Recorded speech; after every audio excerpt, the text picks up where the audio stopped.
my head. Sunlight crept into the hotel suite. Senator Alexandra Reeves woke with a pounding headache. Hazy memories of the previous night surfaced. Champagne, laughter, meaningful glances, and then her eyes snapped open, suddenly aware of the warm body beside her. Alexandra turned her head slowly, her gaze falling upon the face of a handsome stranger. His features were striking, chiseled jawline, a hint of stubble, and long eyelashes that any woman would envy. Wow. Last night got out of hand. Note to self. Have Emily send a tasteful thank you to Mr. Johnson? No. Jackson? Ugh, she will figure it out. She rose from the bed, locating her clothes with practiced ease. As she dressed, her mind was already shifting to the day ahead. Committee meetings, business calls, the usuals. Just as she was buttoning up her blouse, the hotel room door burst open. Emily, what have I told you about knocking? Alexandra's irritation quickly gave way to concern as she saw the panic in her aide's eyes. Something was very wrong. Emily looked frantic and disheveled. Senator Reeves, we have a situation. Shh! Alexandra held up a hand to silence her, gesturing towards the bathroom. Once inside, she turned to Emily, her voice barely above a whisper. What's going on? I'm sorry, Senator, but this couldn't wait. The man in the bed outside, it's James Hartley. The name hit Alexandra like a bucket of ice water. James Hartley, the tenacious investigative journalist known for bringing down corrupt politicians. Her mind raced, trying to recall every word, every touch from the night before. She'd spent years carefully cultivating her image as a happily married Christian woman, a facade that had been crucial to her political success. The reality of her separation from her husband, Thomas, was known only to a select few within her inner circle. Alexandra Reeves hadn't clawed her way to the top of the political ladder just to let one night of indiscretion ruin everything she'd worked so hard for. How do you know? He was at the gala last night. I didn't realize until this morning when I saw the guest list. Senator, if this gets out... It won't. We'll pay him out. Just need to... Her words were cut short by a deep voice from the other room. Good morning, ladies. I hope I'm not interrupting anything important. Alexandra and Emily exchanged panicked glances before stepping out of the bathroom. James Hartley sat up in bed, the sheets pulled around his waist, a knowing smirk playing on his lips. Despite the dire situation, Alexandra couldn't help but notice the easy charm that radiated from him, a quality that no doubt served him well in his journalistic pursuits. Mr. Hartley, I apologize for the... I think we had misunderstanding last night. I'm afraid I had a bit too much to drink and... Oh, I don't think there was any misunderstanding, Senator Reeves. In fact, I'd say we both knew exactly what we were doing. Alexandra felt a chill run down her spine. There was something in his eyes, a glint of triumph that made her blood run cold. She recognized it all too well.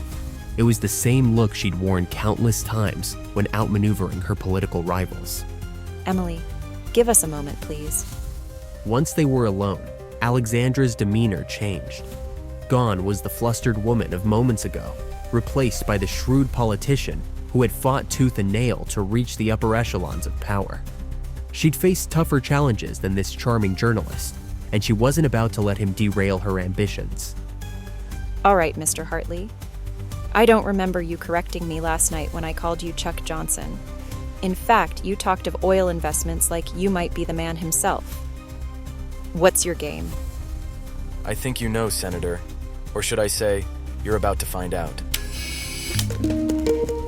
James smiled, reaching for his pants and pulling out a small recording device. He pressed play, and Alexandra's blood froze as she heard her own voice, slurred with alcohol, laughing about oil companies being involved in a pending energy bill. That was a joke, and you know it. Maybe a crude joke, but nothing more. Well, the ordinary people have no reason to believe that. Certainly not when it comes from their philandering senator. Alexandra crossed her arms, leaned her back against the table, and looked him straight in the eyes, a small smile playing on her lips. I'm busy, you see. Maybe you want to hurry up, get to the point? Oh, it's not that long a story. I've been investigating a corruption scandal involving some of your closest allies for months. And now, thanks to our little encounter, I have enough to implicate you as well. What do you want? Your help. I want to expose this scandal, and you're going to help me do it. He gestured to the recording device, the threat clear in his eyes.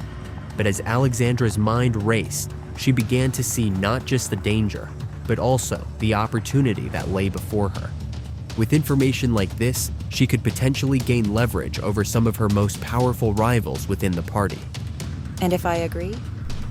James walked up to her, gently touching her chin with his thumb as his eyes sparkled, then picked up his shirt to put it on. Then the world never needs to know about our passionate night together. Your reputation remains intact. I publish a big scoop. Everyone wins. Alexandra turned, weighed her options.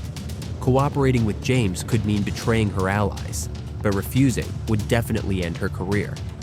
The possibility of her estranged husband, Thomas, airing their dirty laundry in public loomed large in her mind. She needed time to think, to plan.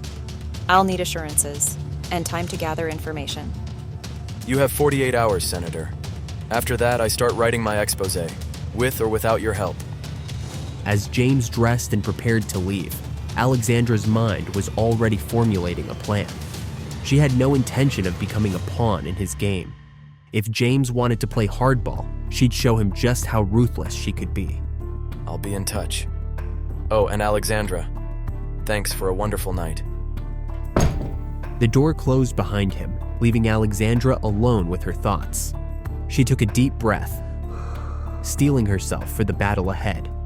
James Hartley may think he had the upper hand, but he had no idea who he was dealing with. It's me. I need a favor. Find out everything you can about James Hartley. And I mean everything. As she ended the call, Emily re-entered the room, looking anxious. Senator, what are we going to do? We're going to fight fire with fire, Emily. Mr. Hartley thinks he can blackmail me. He's about to learn why they call me the Iron Lady of the Senate.